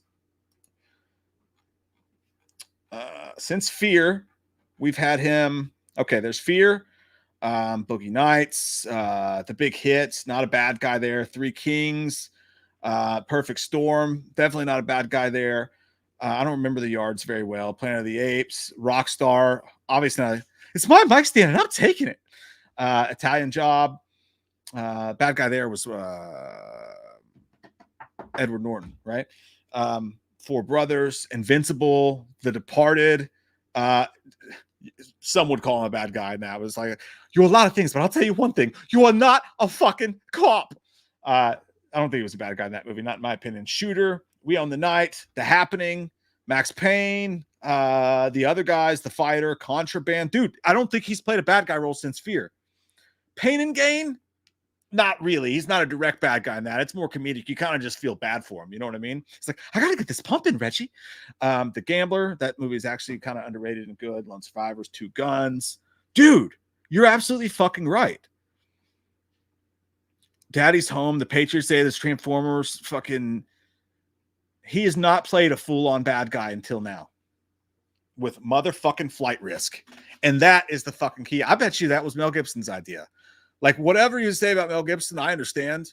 I get, you know, like I feel like it's a little too much at this point, but like I mean, Chris Brown's still selling out arenas, you know, so there's that. But like Mel Gibson, and also if we're taking the series for a second, if they have the budget to pull off a good movie, I think they probably would, because Mel Gibson's an amazing director. Like, look at the track record. He just fucking is. He's a good director. Mark Wahlberg can be a fucking convincing ass bad guy. And if this is the first bad guy he's played, Clinton, you're fucking genius, dude. You're fucking genius, you know? It's like, I got all these ideas, man. Like fucking smiley faces with t-shirts on them and shit. T-shirts with smiley faces on them and shit. But yeah, dude, Mark Wahlberg as a bad guy could be a fucking game changer. That could be like the biggest thing. And when he was doing that shitty country accent, I was like, this is fucking terrible. Like, I'm kind of like embarrassed. Like, I'm watching like the first couple of episodes of American Idol. I don't watch that show, but I have been forced to before. But dude, the ballsiness to put the bald head on his ass and to have him take a bad guy turn. Now, I'm not a Topher Grace dude. Ever since like the whole Venom thing, when he's like, I can't. There's something about that I feel like he makes me feel oogie. So I don't love that. But I don't know, man. That could be a surprise hit. The CGI on the plane was pretty fucking bad, but shit, what has good CG these days? Nothing. But honestly, let's be honest with ourselves. Probably the case is, no matter how good the movie actually is, since Mel Gibson's directing it, it probably won't see the fucking light of day beyond VOD, you know. And that'll probably be it. Mel Gibson was in a great movie called, I think it was called Game Over, with Crossbones, Frank Grillo. Frank Grillo was the hero in that movie. Mel Gibson was the bad guy. It was called Game Over. It's one of the best action movies I've seen in probably the past 10 years, you know, as far as just like kind of under the radar action movies go. If you get a chance to check that out, I think it was called Game Over. It was like in my top 3 or 4 films of the entire year when it came out. Now I got to go look that up because I don't see it anywhere and I don't want to skip the wrong name. Frank Grillo. If you guys want one movie recommendation tonight for a fucking movie, and it does not read like it's going to be, it's called Boss Level. Fuck it. It's a terrible last name for a movie. Like, why would you call a movie Boss Level? And it sounds like a terrible idea because there's like stuck in this video game kind of thing, but it's actually not like that at all. It's actually a really good action movie with some really cool scenes that Naomi Watts is in it. Fucking shockingly good. So I definitely recommend watch Boss Level. I think it's on Hulu. But Clinton, you blew the top off this thing, man. You're absolutely fucking right. And I don't know why they didn't market it that way for the first bad guy for the first time since Fear. All right, D-Land, fuck it. We'll do it. As long as it's not a Universal trailer, because it's a Universal trailer. Who does the F1 movie? Who does number 2 work for? This F1 movie, which cost like $3 billion to make, which is insane. Oh, it's Warner Brothers. We might be safe. They might let us watch this without dinging us too bad. This movie's called F1. It stars Brad Pitt. Written by Aaron Kruger. Oh, this is cool for Scream fans. Aaron Kruger was the writer of Scream 3. He's also since written, he wrote The Ring as well. I didn't realize that. He wrote Top Gun fucking Maverick, Arlington Road. He wrote that, and he wrote this one. Joseph Kosinski is the director of this movie. It's a racing movie. It's Formula One, which honestly, those typically bore me, but we'll see. I do love me some Brad Pitt. But it's by the director of Top Gun Maverick. Okay, he directed Oblivion. Let's do it. Let's fucking do it. I mean, why would we let the world stop us? We don't play rules. We can do whatever we want. We can make our own bedtimes. We can have pizza every night. I don't give a fuck. I don't give a fucking fuck. Stop me, Dad. Try and stop me. Okay. This is the official teaser. It's only 1 minute and 45 seconds long. Let's watch it together. I haven't seen it yet. Let's see if this is going to be worth the $10 bajillion they paid for it. I am curious, honestly, because these day and age, when everything's flopping at the box office, like Mark's dick and Boogie Nights just flopping around. Let's see. Take a fucking touch. Okay. Red Bull, Ferrari, Mercedes. By the way, did anybody else think as soon as he said okay? You're just like me if when he said okay, in your head it went, I'm going to attempt to drown myself. Who wants to be just like me from Eminem? I'm a fucked up person. Here we go. Okay. Red Bull, Ferrari, Mercedes, Aston, now McLaren, all have a speed on the straights. Our shot is battling in the turns. We need to build our car for combat. Okay, I know I keep pausing this, but did he not sound just like Cliff Booth just there? We need to build our car for combat. Like, I love his voice. I'm supposed to make that safe. Who said anything about safe?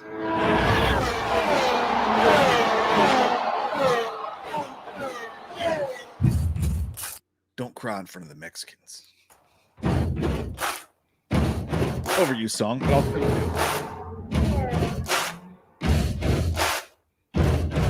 Javier Bardem. Okay, this song works. I take it back. I'm a little hyped right now. You big disgrace, kicking your can all over the place, singing, we will rock you. Sing it. We will rock you. Tommy Hilfiger? Fubu was never in your collection. We will rock you. I'm getting Twister Days of Thunder vibes.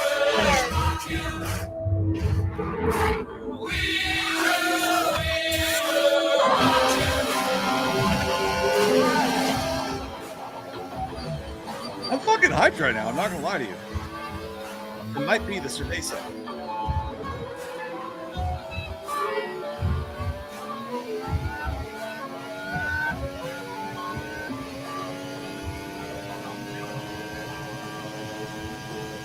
Oh, they're gonna Top Gun Maverick the fuck out of this thing. I get what they're doing now. I totally get what they're doing. That's exactly what they're doing. They are literally taking the premise of Top Gun and they're applying it toward Formula One racing. Now I'm in. Now I'm fucking in. Dupe Turkey said, time to watch Knight's Tale. Like the whole movie. Should we just watch it right now together? Just get blasted off the face of the internet. I get it now. When I saw like it was like a $300 million movie, I thought that's crazy. You know, why would they do that about a racing movie? Remember what happened to Stallone with Driven? You guys remember that shit? But now that I see it's the director of Top Gun Maverick, I get that that trailer was all like no dialogue. We're just going to put you in the fucking cockpit. Put me in that fucking cockpit. Let me in the fucking cockpit. They're going to put you in that cockpit with Brad Pitt. Now I get it. I get exactly what they're going for. And I'm going to go see it now. Yeah. Yeah, I am. I'm glad you made me watch that. I'm excited for it. I am. I don't know if it's at 70 millimeter egg shin, but I hope so. It was pretty. It was certainly pretty. But is the generic audience going to get that? By the way, not the generic audience, but the general audience. Are they going to see that trailer and go, because Top Gun also had the marketing of the previous movie of the fucking America, you know, it had Tom Cruise. The Mission Impossible movies have been huge. Are you going to be able to get the box office going for that? I don't know. It's still risky. It's still a bit risky, Jim. You come to my house with this offering, I spit in your toaster strudel. I don't know. I've lost my mind. How's the vote going? How are we doing on the vote? As far as long legs, I love your positivity. That's why I love you guys. That's why you're the best. Is long legs going to be overrated? 100% on Rotten Tomatoes. People are literally pissing their pants and pissing each other's pants. They're at the film festivals watching this, standing up and peeing in each other's pants and laughing like that guy in Desperado when he pisses all over the bar. And he's like, I just bet those guys that I could not just piss on you, piss on your bar, piss on your glasses. And not only would you not be mad about it,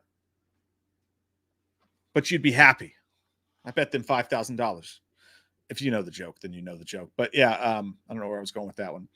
But I like your all's positivity. 65% think it's actually going to be underrated. It's going to be even better than what people are saying. Let's fucking go, guys. I hope we're right. I have seen some people come out and be like, hey, this is not as scary as people are making it out to be. Pump the brakes, sister. Bang, bang on the kick drum, come. Bang, bang on the kick drum. Gary, on the kick drum. Bang, bang on the kick drum, come. As Daniel Torres says, if pee in your pants at school, consider me Miles Davis. And consider, hey, no. My dog sees a rabbit out of the window and it wants to go fucking eat it probably. But yeah, I don't know. I love you guys so fucking much. This has been fun. Did not even expect to go this long. But we covered Maxine. We covered all the spoilers. We covered all the death scenes. We covered the ending. We covered the Heaven's Gate motherfuckers. And I watched Sympathy for the Devil too, Clinton. Nicolas Cage was great in it. It was just a little too low budget, and like they didn't really have anywhere to go with it. But if you like that one, you should see The Last Stop in Yuma County. It's like a better version of that. If you could have put Nicolas Cage in Last Stop in Yuma County and melded those two films together, it would have been over the top amazing.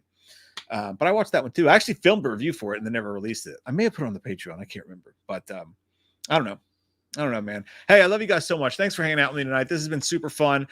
We will see you at another point this week, whether it's tomorrow or Friday night. I'm not 100% sure yet, but we will see you guys again soon this week. I really appreciate you guys hanging out tonight, and I appreciate all your super chats, and I appreciate our new members. And if you're just here watching and you're not even commenting, I appreciate you as well. Wouldn't be the same sitting here without you guys. You guys fucking rule, and very thankful for you. Always will be. Thanks for hanging out with me tonight. It's been a piece of your night with me. And yeah. And now I'm going to give you a piece of